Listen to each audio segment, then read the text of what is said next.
Keçən dəfəki hekayəni davam edək. Mən ingilis dilini 5-ci sinifdən öyrənməyə başlamışam məktəbdə.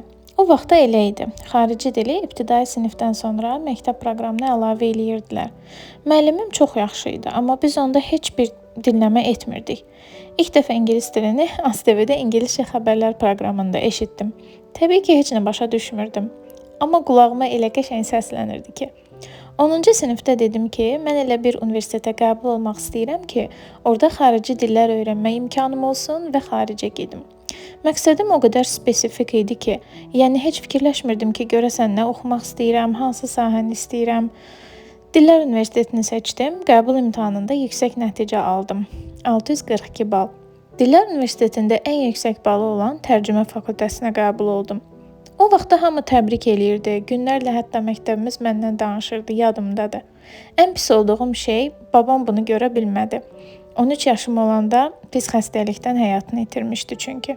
O mənim oxumağımı çox istəyirdi, amma oxumadığım üçün çox heyfsilənirdi. Nəysə, onda heç xəbərim yox idi ki, sən demə bu balla bakalavr təhsilimi xaricdə ala bilərdim. Hardasa 3-cü kursda oxuyanda bunun fərqinə vardım. Universitetə qəbul olanda məlumatsız idim çox şeydən.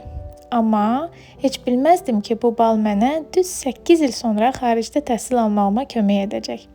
Necə? Ardı növbəti videoda.